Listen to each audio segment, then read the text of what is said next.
by collaborating with other professionals, we bring better solutions to our client partners because it isn't just founded on one person's life experience and sphere of influence. It's magnified by each additional person that contributes.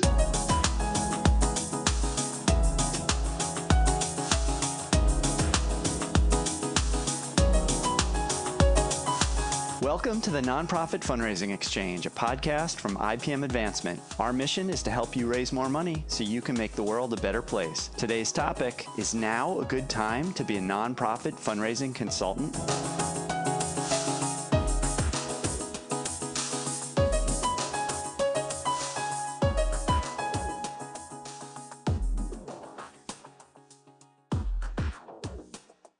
The COVID-19 pandemic has forced many nonprofit organizations to rethink their staffing needs. Some have even had to downsize and lay off staff members. As a result, many nonprofit professionals who have been thinking about moving into consulting are asking themselves if now might be the right time to make the leap. In today's podcast episode, we host a virtual panel of nonprofit fundraising consultants to discuss whether or not now is a good time to start a consulting business, the opportunities for consultants to actually grow their businesses during the pandemic, and how they themselves have adapted their own businesses to the changing landscape. Let's meet our panel. Hi, I'm Rich Frazier. I'm the senior consultant for IPM Advancement, and because of the nature of today's program, I also have my own consulting company, VisionConnect Nonprofit Consulting. Hi there. I'm Nancy Grace. I'm principal of Graceful Fundraising. Hi, I'm Frank Baselice. I am principal of Consilium Marketing, and I'm grateful to be joining you guys today. And hello, I'm Jarrett, Ransom, President and CEO of the Rayvan Group, but most importantly, I'm also known as the Nonprofit Nerd. Thank you all for joining me here today to talk about nonprofit fundraising consulting. Between the four of you, you bring decades and decades of experience and wisdom to the table. And in that time, I bet you've learned lots of lessons. So what I'd like to ask first is, if each of you could travel back in time, knowing what you know now, and give that version of yourself who was first starting out as a nonprofit consultant one piece of advice, what would that be? Rich, why don't you start us off? I would tell that earlier version of myself, it's okay to own your story. And I think that's relevant right now as well, because I'm talking to nonprofit professionals, fund development professionals who are out of work right now because of the pandemic and because of downsizing that's taken place, and they're looking at getting into consulting. It's okay not to have all of the answers when you're starting out in your own business. And, go talk to other people who are doing what you're doing. Go talk and get advice. Find out how to run your business. Find out the things that you don't know. Just be real, be authentic, and just go get the answers that you need. You don't have to have all the answers. Nancy. So I'm going to echo what Rich said about reaching out to others. Oftentimes consultants such as ourselves are referred to as solo practitioners, independent consultants, and that's true in terms of what our legal structure is. But I have really, really appreciated and grown to love so many of the people and organizations that I've affiliated with, from ASU Lodestar Center in the beginning, St. Luke's Health Initiatives, the Alliance of Arizona Nonprofits, the Piper Trust. I mean, I've had a lot of different organizations as well as a lot of people, including Rich and Jarrett and others who I've actually worked alongside. And you always learn something. I think what you end up providing to yourself as well as to your client is better as a result. Frank. When I was originally considering doing this, I came across a book that was titled "Do What You Love and the Money Will Follow" by Marcia Sinitar. And all along, I was confident in the skill set that I developed running an agency and managing people and vendor partners and client relationships, but I didn't necessarily have the confidence to say, you know what, I can really do this on my own, and I can orchestrate other freelance resources and the same vendors and the same client partners, just not without the big overhead of an agency and a 50-person staff and a big building and all that kind of stuff. So I think having the confidence to do what you love, if you love helping nonprofits fulfill their mission and their vision and live their values, then go for it. And that was the message that I needed to hear back then. It was like, do what you love, the money will follow, and the path will reveal itself. And I have not looked back since I did that in 2010. Great advice. Jarrett, do you have something to add? I want to say that it's okay to say no. You don't have to say yes to every client. In the very beginning, I said yes to just about everything because money was green and I needed it. But as I really honed in on my own moral compass and family values over these 11 years, I say no more than I say yes. So if I had stuck to my no's a little bit earlier in my career, I think that would have been a lot more rewarding for me, but there's a journey for us all.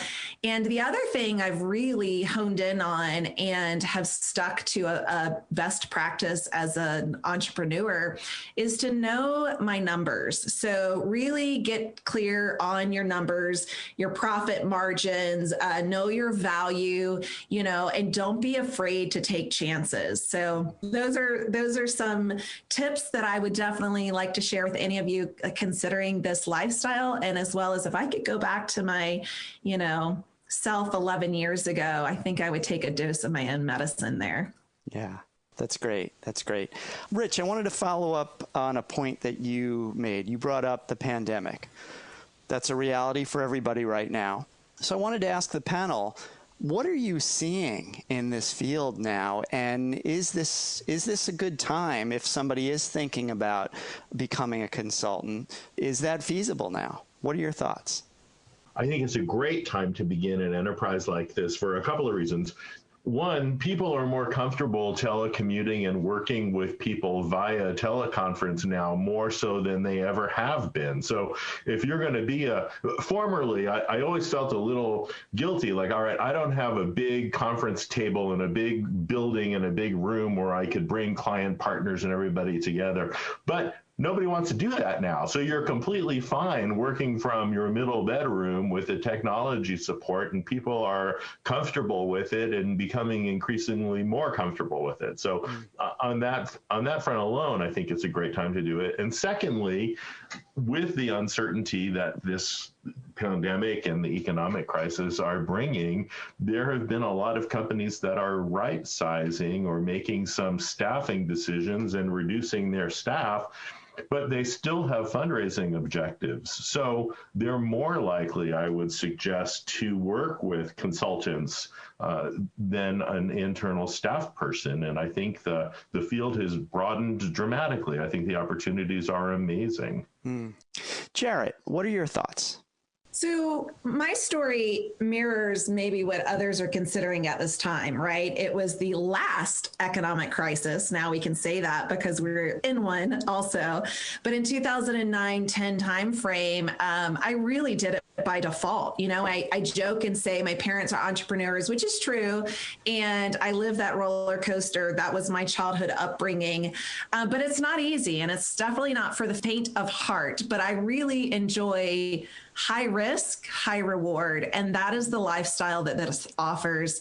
So I would say now's as fine of time as any, right? But to truly take it seriously, there's certainly been times in my 11 years when I've been caught off guard by a bright, shiny object, also known as a full-time job with health benefits, which seemed really enticing at that time, especially being, a single parent with a young child. Those are stable lifestyle benefits, I think, that we all seek. But truth be told, it always felt like I was putting a square peg into a round hole. So for me, taking a job is just not an option.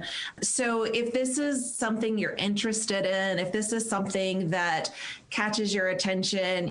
Create a business plan, create, a market, create a strategic plan. What does that look like for you? What is your why, your personal why? Mine is freedom, flexibility, and travel, but we all have a different why. So I say go for it. Rich, you had something you wanted to say. Yeah, I mean, I wanted to echo what Jarrett was saying, that if you're going to go into it, right? And that's another thing I would have told earlier, Rich, 10 years ago, Rich, that, there were a lot of times when I got distracted by the bright, shiny job opportunity as well. But I would not trade the lifestyle that I have now for anything. I truly enjoy the freedom to set my own schedule, to work out of my house. I like the travel when I got to travel. I haven't done that in a while, but I like the travel, and I like being on site with different clients, and I like the variety of the types of clients that I work with. But as Jarrett says, you really got to commit to it. And I think that this is an interesting time because, as I said earlier, there are a lot of development professionals who are finding themselves in that time of transition right now. Even some of the larger consulting firms are downsizing, and there are some consultants who are finding themselves in a time of transition right now. So I think this is an especially good time to be talking to other consultants around the country. As Frank said, there are a lot of nonprofits who are leaning into fundraising. I mean, this is the time of crisis is when donors really step up and give to the organizations that they're passionate about. And so those organizations that are leaning into fundraising might still need some help with consulting. And so I think it's a great time to be talking to other consultants around the country, taking advantage of opportunities of scale and looking at opportunities through other people's networks. So I might not have the right network to find the appropriate business right here in my physical geography, but I might talk to somebody across the country who's got an opportunity to partner or collaborate with. So it's just a matter of talking with others and seeing where those ideas and opportunities are. Great points, great conversation. One thing that I've heard from I think each of you at some point is the value of collaboration.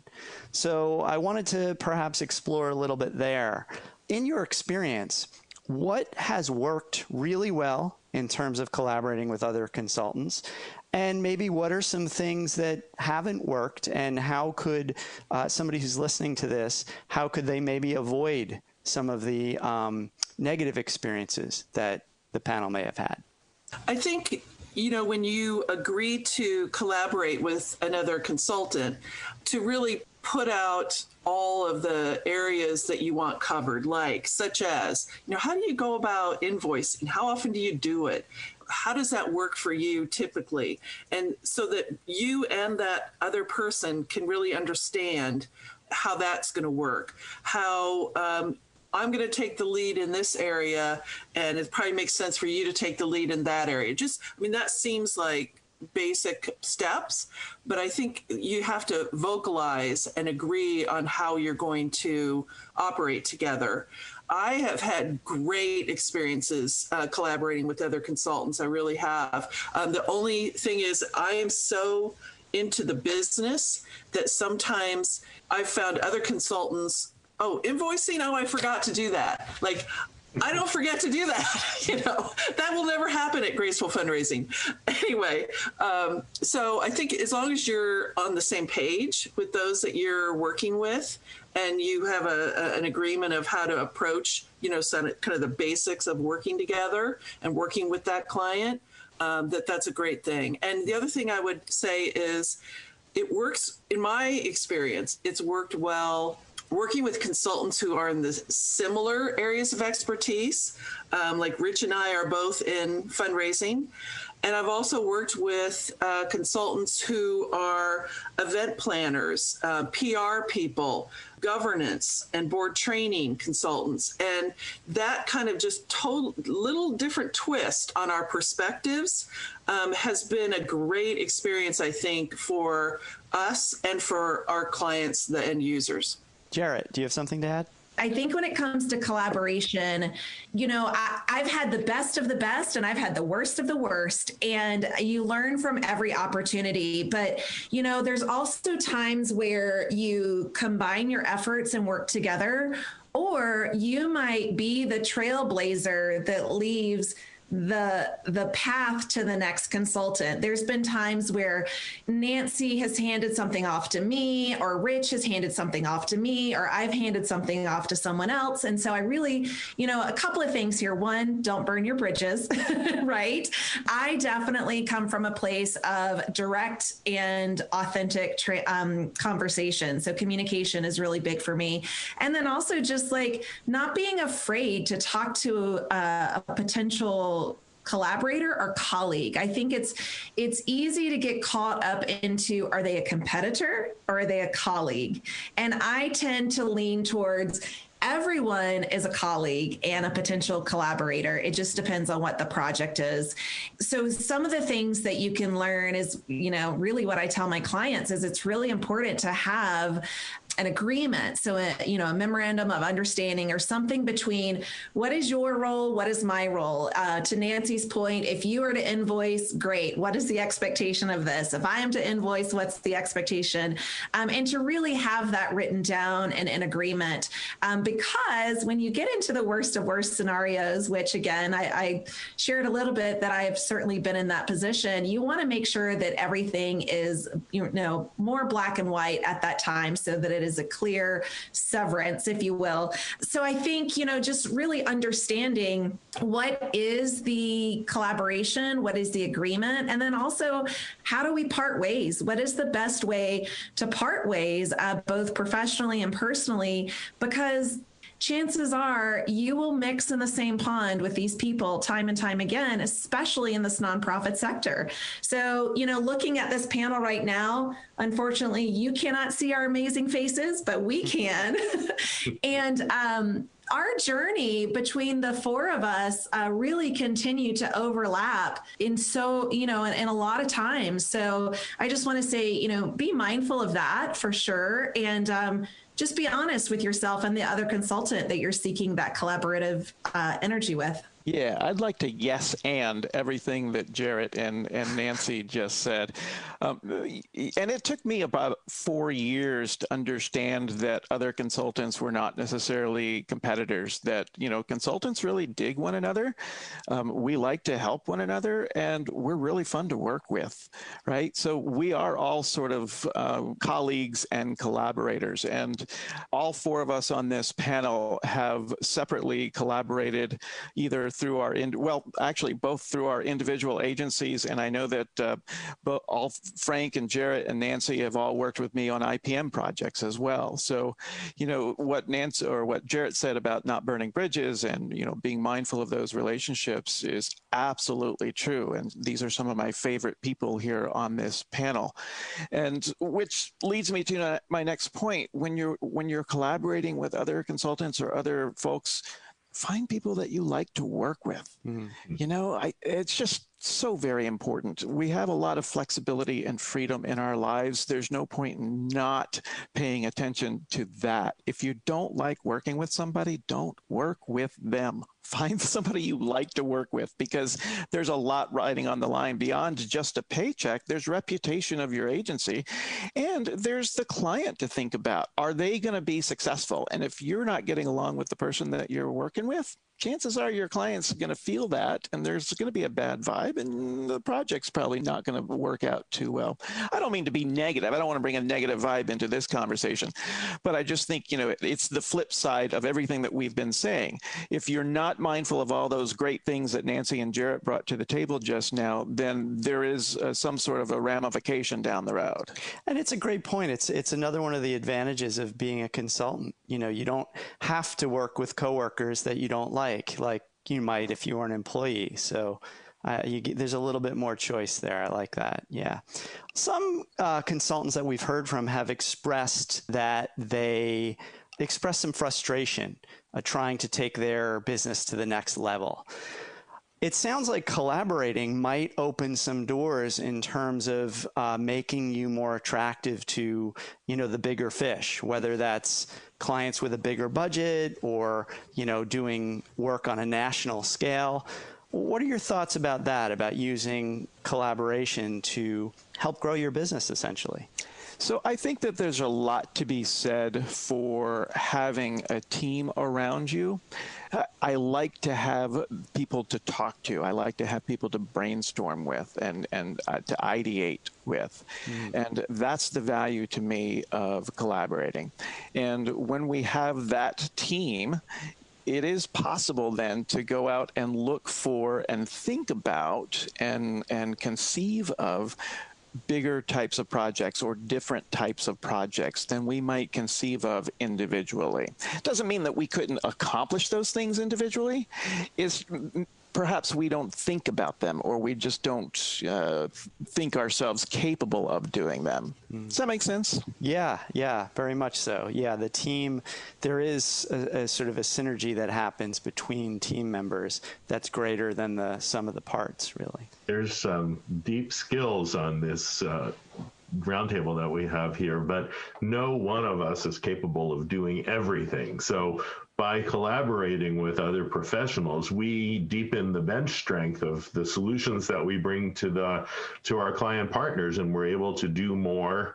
And because we are soliciting multiple perspectives, we bring better solutions to our client partners, because it isn't just founded on one person's life experience and sphere of influence. It's magnified and exponentially grown by each additional person that contributes. And that's on the client side and on the agency or on the consultant side. So our solutions get better and better with more and more input.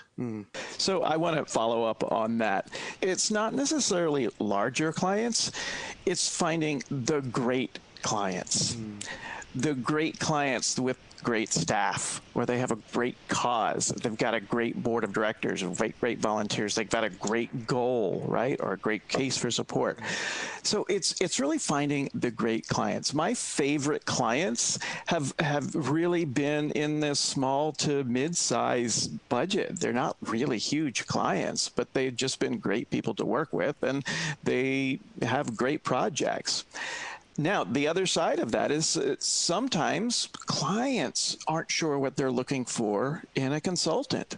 And so that's another reason for collaboration, because sometimes clients think they need to look for a larger consulting firm, and they might gloss over the one-person shop. That's another reason for sort of combining forces and making yourself appear bigger. Kind of like a blowfish theory. I don't know why I just threw a blowfish theory in there, but sure, make yourself look bigger and stronger, because that's what collaboration does. I love it. I also love your point, how your point about finding the great clients echoes what Frank said earlier about doing what you love. I think those two things line up really well together. Yes, Nancy. I would add, too, that sometimes the change isn't always growth or getting bigger or being national. For me, I've focused on smaller nonprofits almost from the get-go. I've had some medium-sized nonprofits, but for the most part, I really like the small guys. And I've always, prior to the pandemic, I'm a big believer in face-to-face. I think I'm most affected that way. So I have wanted pretty much all the way through to work with either small, in some cases, this past year, I've worked with all volunteer groups, which is a really different twist from working with nonprofits that have fully staffed functions.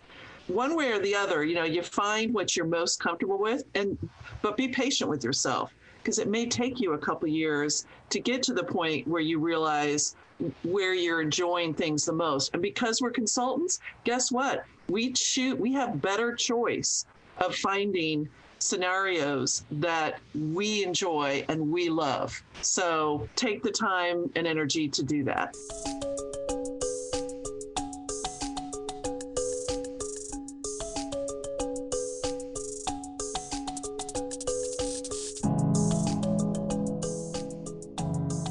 Hi, this is Curtis from IPM Advancement jumping in for a moment. If you're a nonprofit consultant with at least 10 years of experience, consider joining IPM's Consulting Network. It's a great way to connect with a group of like-minded professionals, get more business, attract bigger clients, and yes, make more money. You can learn more and apply today at ipmadvancement.com/consulting-network, or check out the link in the show notes. Thanks. Now, let's get back to the conversation.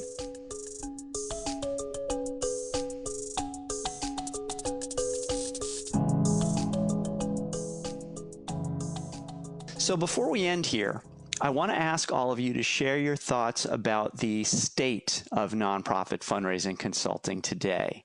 So broadly, looking at the field, what do you think consultants on the whole could do better to increase the value they provide to nonprofits? Frank? I would suggest being flexible is the real answer to that question.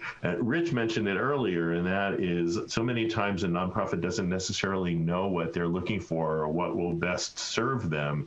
And in discussion with a consultant, we can often identify, it's like, okay, you know, from this list of, from this menu of services, you really need this, this, and this.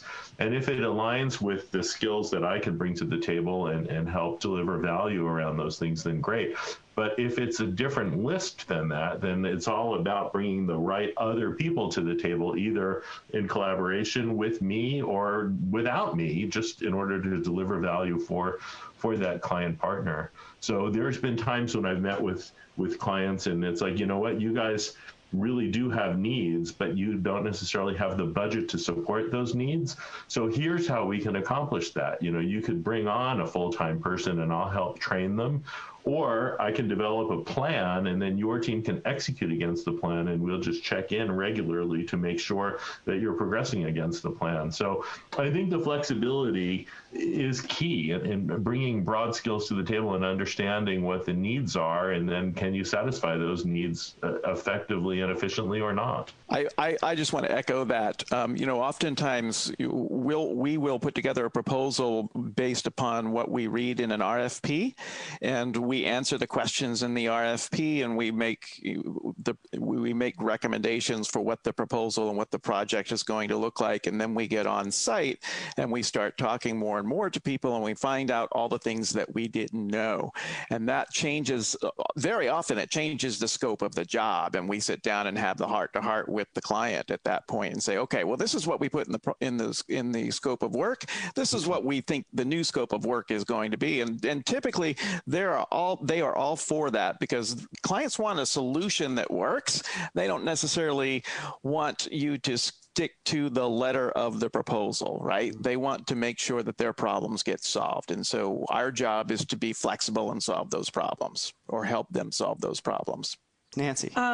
I think that sometimes consultants feel like, you know, when you're a consultant, it goes along with being viewed as an expert and that sort of thing. But I think we have to be explicit in the ways that we provide that expertise and how that is differentiated from staff only kind of approach.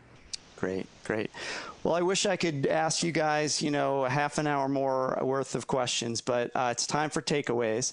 So what is something that's come up in our conversation today, or maybe something that hasn't come up at all, but you think is important enough to mention, that you really want to highlight for listeners before we leave? Jarrett? Well, first of all, it's obvious that we're all amazing, and chances are, right, that you are too. So for me, you know, I've talked a little bit about the evolution of my career path, but for myself as well.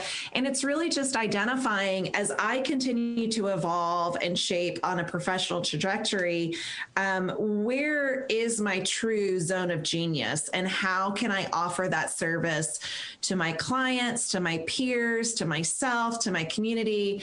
So that's really what I would challenge you. And I have two questions I like to ask that you can do for a personal reflection reflection is the first question is, what do you love to do? So if you can answer for yourself, what is it you love to do? And the second question is, what do you think you're great at doing? And recognizing those could be very different, right? So if this is a journey that you're interested in, I wish you all the best, all the luck. Hang on. It's a wild ride, but it's totally worth it. Great. Thank you. Frank, what would you like listeners to take away? I think the concept of co-opetition, which was a word that was coined a while ago, and it's cooperative competition, and you kind of put those things together and it's competition. And I think the four of us, have demonstrated that today. I think becoming part of a consulting network is a great thing, because it is either competition. We're either going to be cooperating with each other or competing, but it doesn't at all have to be adversarial in any way. There's increasing amounts of business out there. There's certainly enough for all of us to do. There are more opportunities, I think, than ever. And there's all kinds of things that we could be doing to help each other succeed and help our client partners succeed. So if we're the right fit, or 3 or 5 or 10 of us are the right fit, great. We put it together and we make it happen. If we as an individual might not be the right fit, but I know Nancy or Jarrett would be great for that opportunity, I'm all about getting those people right to the table, making the introduction, and helping that be successful. So it's a love fest, really. But co-opetition is the way to go, and that's the word that I would leave us with. Yeah, I love that. Nancy, what's your takeaway? So I think listening to the four of us, you probably hear self-confident people that interact well with others, that have good relationship building skills, etc. And that's true. But I think regardless of what kind of personality you have, what your style is, you can be successful. And I think of 2 different grant writing shops, one led by a woman who does great promoting herself. She's out there all the time. And another one who's really quiet. I worked with her. They were a client a number of years back, and really an introvert. And you would think on the surface, she might doubt that she could be successful. Well, I'm watching her from afar. She's killing it. And so clearly she's turned, her own personality and approach to things and made it work as a consultant. And so regardless of where you sit, extrovert, introvert, whatever, you can do it. There's a way to do it. In fact, in the fundraising field, people assume that those that are the most successful at it are the outgoing, aggressive, assertive types. But studies have shown that those who listen really well and are more quiet and reserved and take in the donor better are actually better fundraisers. Mm-hmm. So you never know until you try. Rich, what's your takeaway? So my takeaways, work with amazing people. There's a lot of opportunity out there to collaborate. Even if you're a solo practitioner, there's opportunity to work with other people and to find jobs that perhaps you wouldn't find otherwise. Provide excellent service, and that means understanding what excellent service you can provide. And that's all about being authentic and understanding that you don't always have to have all the answers, right? So I'd much rather sit down and talk with the client or talk with other consultants and get groupthink on the right solutions than have to think that I have to come up with that right solution all by myself. Well, thank you all for your contributions today. I would love to get you back here and ask you lots more questions, so hopefully we can make that happen soon.